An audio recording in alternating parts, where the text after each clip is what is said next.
यांच्या नवीन वादाला जो आहे तो सुरुवात झाल्याचं चित्र या ठिकाणी पाहायला मिळत आहे। पुढची बातमी बघूयात। कोकणातल्या विजयानंतर निलेश राणे यांचं पक्षामध्ये प्रमोशन होण्याची शक्यता आहे। निलेश राणे यांना शिवसेनेमध्ये मोठी जबाबदारी मिळेल अशी शक्यता वर्तवली जाते। शिवसेनेच्या टॉप 5 नेत्यांमध्ये निलेश राणे यांना स्थान मिळण्याची शक्यता आहे। शिवसेनेच्या नेतेपदी निलेश राणे यांची वर्णी लागू शकते।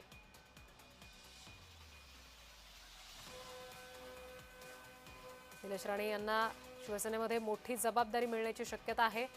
विजयश्री खेचून आणल्यानंतर आता थेट नेतेपदी, पक्षाच्या नेतेपदी त्यांची वर्णी लागेल अशा चर्चा सुरू झालेल्या आहेत। निलेश राणे यांचं पक्षामध्ये प्रमोशन होण्याची शक्यता आहे। शिवसेनेमध्ये ते नेतेपदी यापुढे दिसतील अशा चर्चा सुरू झालेल्या आहेत आणि शिवसेनेच्या टॉप 5 नेत्यांमध्ये त्यांचा समावेश होण्याची शक्यता वर्तवली जाते। निलेश राणे यांच्यावर मोठी जबाबदारी शिवसेनेमध्ये दिली जाऊ शकते। नुकताच झालेल्या निवडणुका त्याच्यामध्ये त्यांनी उघडकीस आणलेला पैशांचा बंडल सापडल्याचा सगळा घोटाळा आणि त्याच्यानंतर खेचून आणलेली विजयश्री, या सगळ्यांनंतर आता त्यांना मोठी जबाबदारी पक्षामध्ये दिली जाऊ शकते। ते नेतेपदी यापुढे दिसू शकतात अशी चर्चा आहे।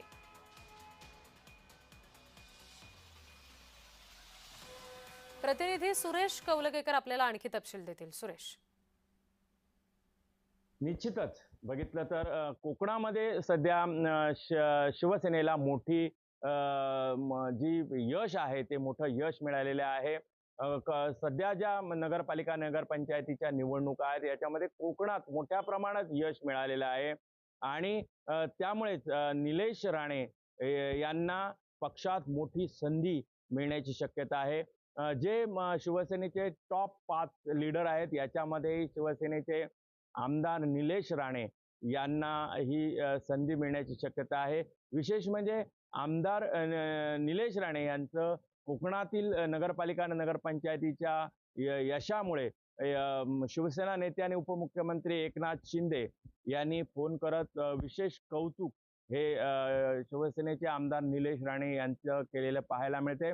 कोकणात मिळालेल्या यशानंतर आता निलेश राणे यांच्याकडे मुंबई महापालिकेची मोठी जबाबदारी मिळण्याची शक्यता आहे, ती सध्या आहे। याबाबत बघितलं तर शिवसेनेच्या एका वरिष्ठ नेत्यांकडून ही माहिती मिळालेली आहे।